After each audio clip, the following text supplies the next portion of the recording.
So ఇవాళ topic వచ్చేసి big omega notation. So ఎప్పుడైతే మనం ఒక ఆల్గరిథం రాసినప్పుడు దాని best case, average case, worst case scenarios అనేవి మనం రిప్రజెంట్ చేయాల్సి ఉంటుంది. సో మన బెస్ట్ కేస్ సినారియో ఎప్పుడైతే ఉంటుందో ఒక ఆల్గరిథంని దాన్ని మనము యూజువల్లీ బిగ్ ఒమేగా నొటేషన్ తోని మనము రిప్రజెంట్ చేస్తాము. అండ్ దీంట్లో వచ్చేసి మనము లోవర్ బౌండ్ ని కన్సిడర్ చేస్తాము. సో లోవర్ బౌండ్ లో కూడా గ్రేటెస్ట్ లోవర్ బౌండ్. సో దీన్ని మనము ప్రాక్టికల్ గా ఎప్పుడైతే ఇంప్లిమెంట్ చేస్తామో దీని గురించి మనకి అర్థమవుతుంది.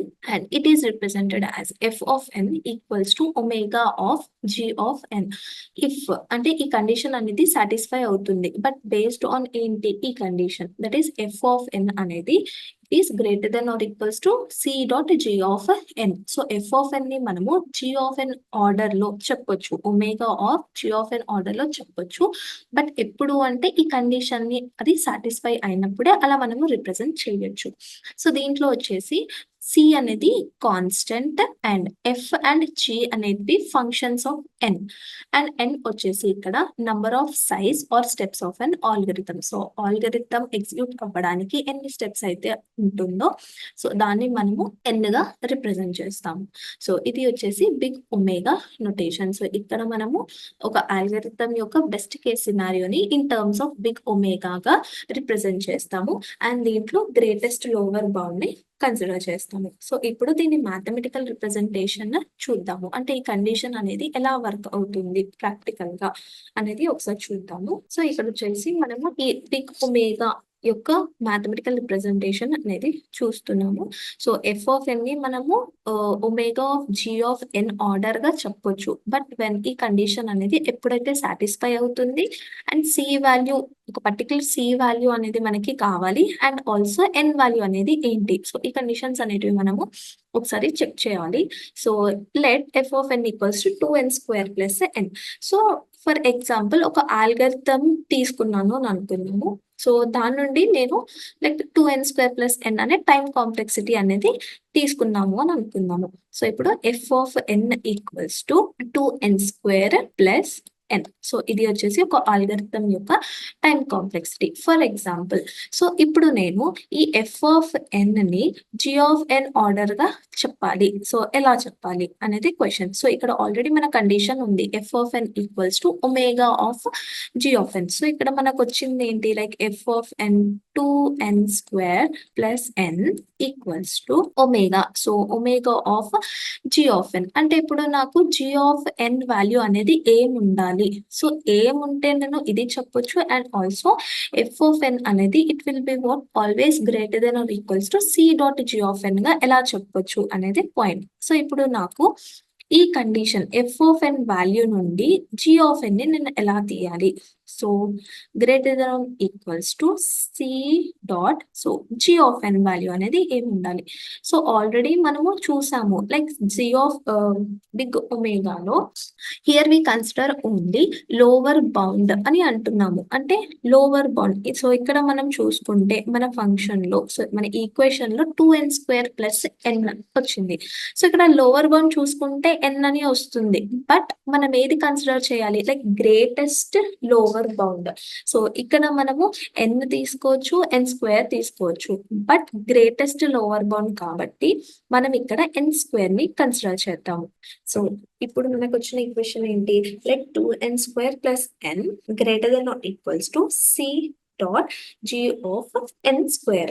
అంటే ఇప్పుడు మనం ఏం చేద్దాము అంటే వాల్యూస్ అనేవి సబ్స్టిట్యూట్ చేసి ఏ పర్టికులర్ వాల్యూ ఆఫ్ సి దగ్గర మనకి ఈ కండిషన్ అనేది సాటిస్ఫై అవుతుందో చూద్దాము. సో ఫస్ట్ ఎన్ వాల్యూస్ అనేటివి మనకి ఎప్పుడు greater than or equals to 1. So n equals to 1 నుండి సో 1. సో ఏదన్నా మనము న్యాచురల్ నంబర్ గా స్పెసిఫై చేస్తున్నాము కాబట్టి ఎన్ అనేది 1 నుండి స్టార్ట్ అవుతుంది.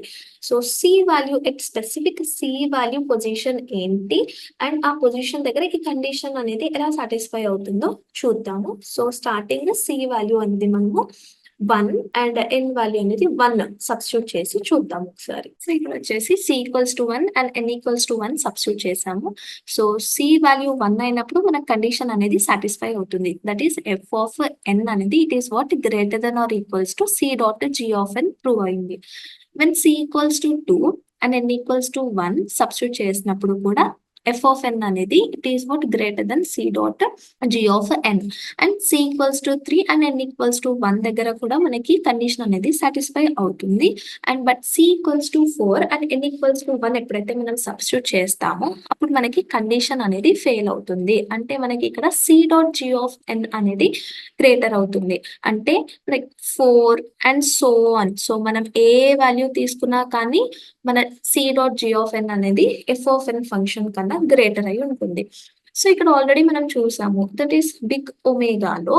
సో మనం ఎప్పుడైనా సరే ఒక వాల్యూ తీసుకున్నప్పుడు లైక్ 5 అనేది తీసుకున్నాము. సో 5 కి క్లోజెస్ట్ లోవర్ బౌండ్ ఏమవుతుంది నాకు లైక్ 0, 1, 2, 3, 4 అనేటివి అన్ని ఏంటి like lower bounds. But closest ఏంటి దానికి 4. సో అలా మనం ఇక్కడ క్లోజెస్ట్ లోవర్ బౌండ్ మన కండిషన్ ఏమవుతుంది లైక్ సి ఈక్వల్స్ టు 2.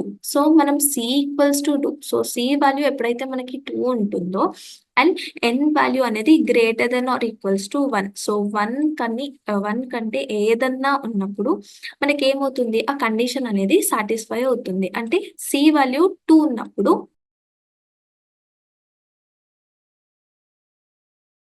మనము మ్యాథమెటికల్ గా ఈ కండిషన్ అనేది ప్రూవ్ చేసాము. అంటే మనం ఎప్పుడైతే ఒక టైం కాంప్లెక్సిటీ ఒక అల్గోరిథం ని తీసుకుంటామో అప్పుడు ఇన్ టర్మ్స్ ఆఫ్ ఒక ఫంక్షన్ ని in terms of omega of G of N అని చెప్పినప్పుడు మనకి కండిషన్ అనేది సాటిస్ఫై అవ్వాలి అండ్ ఆల్సో సి వాల్యూ అనేది మనం ప్రాపర్ గా చూస్ చేసుకోవాలి. సో ఇది వచ్చేసి బిగ్ ఒమేగా నొటేషన్. సో దీని యొక్క గ్రాఫ్ ని చూద్దాము ఒకసారి.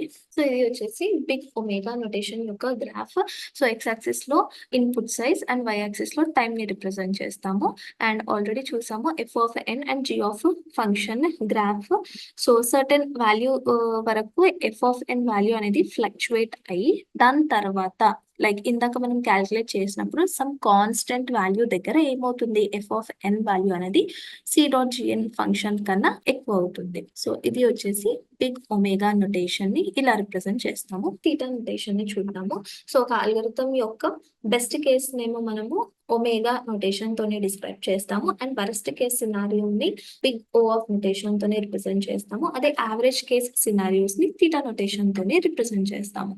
సో దీన్ని ఎలా రిప్రజెంట్ చేస్తాము అంటే F of N equals to theta of G of n.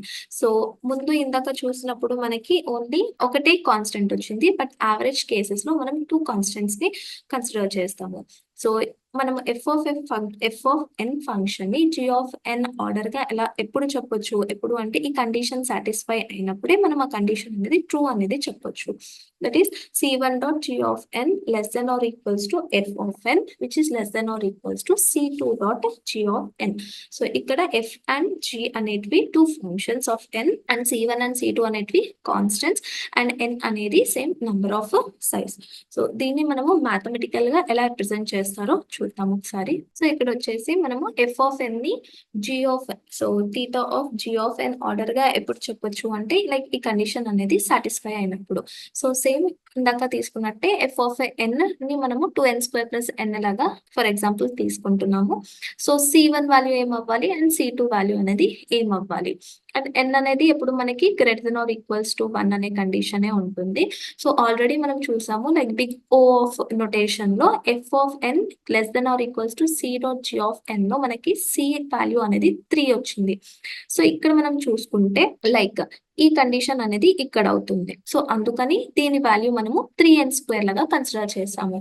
And ఒమేగాలో వచ్చేసి F of N greater than or equals to C dot G of N అంటే ఇక్కడ ఆ కండిషన్ అనేది ఇక్కడ సాటిస్ఫై అవుతుంది. సో దీని వాల్యూ వచ్చేసి మనం కన్సిడర్ చేసినప్పుడు గ్రేటెస్ట్ లోవర్ బౌండ్ ని కన్సిడర్ చేసాము that is c equals to 2. So ఆ కండిషన్ అనేది మనము ఇక్కడ ఇన్వాల్వ్ చేసాము. సో ఇది వచ్చేసి మనము ఒక ఫంక్షన్ ని యావరేజ్ కేస్ సినారియో ఎలా మ్యాథమెటికల్ గా రిప్రజెంట్ చేయాలో ఈ వేగా చేస్తాం. That is 2n² less than or equals to 2n² plus n less than or equals to 3n². So ఇది వచ్చేసి బిగ్ థీటా నొటేషన్ యొక్క మ్యాథమెటికల్ రిప్రజెంటేషన్. సో ఇది వచ్చేసి బిగ్ థీటా నొటేషన్ యొక్క గ్రాఫ్. సో ఎక్స్ యాక్సిస్ లో n ని represent చేస్తున్నాము and y axis లో టీ ని రిప్రజెంట్ చేస్తున్నాము. So C1 dot g n graph ఇది and f of n and C2 dot G of N. So ఇక్కడ గ్రాఫ్ లో చూసుకుంటే మనము C1 F of n function అనేది C1 dot G of n function కన్నా ఇంక్రీజ్ అవుతుంది. అండ్ C2.gn ఫంక్షన్ అనేది f of n కన్నా ఇంక్రీజ్ అవుతుంది. సో, ఇందాక మనం కండిషన్‌లో చూసినట్టే గ్రాఫ్‌ని ఇలా మనము రిప్రజెంట్ చేస్తాము. సో, ఇది వచ్చేసి బిగ్ తీటా నొటేషన్. సో, ఇందాక మనం చూసాం కదా! Like big o notation, omega notation and theta notation. అది ఒక ఎగ్జాంపుల్‌లో మనం ఎలా ఇంప్లిమెంట్ చేస్తాము అనేది చూద్దాము. సో, ఇక్కడొచ్చేసి లైక్ లీనియర్ సెర్చ్‌కి ఒక ఎగ్జాంపుల్ అనేది తీసుకున్నాము. సో, ఒక అరేలో అరే సైజ్ వచ్చేసి 50. సో, స్టార్టింగ్ ఇండెక్స్ ఫ్రమ్ 0-49 అనేది ఉంది. సో, సమ్ ఎలిమెంట్స్ అనేటివి రాండమ్‌గా తీసుకున్నాము. సో, ఇక్కడ ఇన్ కేస్ నేను ఫైండ్ చేయాలి అని అనుకుంటున్నాను. సమ్ ఎలిమెంట్‌ని. సో, దాని టైమ్ కాంప్లెక్సిటీ ఎలా ఉండొచ్చు? అండ్ దాని కేసెస్ ఎలా కాలిక్యులేట్ చేయాలి? దాన్ని ఎలా రిప్రజెంట్ చేస్తాము అనేది లైక్ స్మాల్ ఎగ్జాంపుల్ తీసుకొని చూస్తున్నాము. సో, ఇన్ కేస్ నాకు లైక్ ఫస్ట్ మనం లీనియర్ సెర్చ్‌లో ఏం చేస్తాము? ఒక ఎలిమెంట్‌ని సెర్చ్ చేయాలి అన్నప్పుడు ఆ ప్రాసెస్ అనేది మనకి ఒక సీక్వెన్షియల్ మేనర్‌గా అనేది వెళ్తూ ఉంటది. అంటే ఈచ్ ఇండివిడ్యువల్ ఎలిమెంట్‌ని కంపేర్ చేసుకుంటూ వెళ్తాము. మనకి ఆ ఎలిమెంట్ దొరికేంత వరకు. సో, ఇక్కడ ఇన్ కేస్ నాకు కావాల్సిన ఎలిమెంట్ 5 అని అనుకుందాము. సో, 5 అనేది నాకు నా ఫస్ట్ ఇండెక్స్‌లోనే ఉంది. సో, ఇలాంటి cases very rare. So, first ఇండెక్స్‌లోనే ఉంది కాబట్టి లైక్ టైమ్ అనేది లైక్ కొన్ని ఫ్రాక్షన్ ఆఫ్ సెకండ్స్‌లో మనకి ఆ ఎగ్జిక్యూషన్ అనేది కంప్లీట్ అయిపోతుంది. సో, అదొచ్చేసి మనకేంటి లైక్ బెస్ట్ కేస్. సో, ఇలా మనం ఎప్పుడైతే బెస్ట్ కేస్‌ని రిప్రజెంట్ చేయాలి అన్నప్పుడు మన దగ్గర ఉన్న నొటేషన్ ఏంటి like big omega notation. So, దీన్ని మనము ఒమేగా ఆఫ్ 1గా రిప్రజెంట్ చేస్తాము. That is which is constant.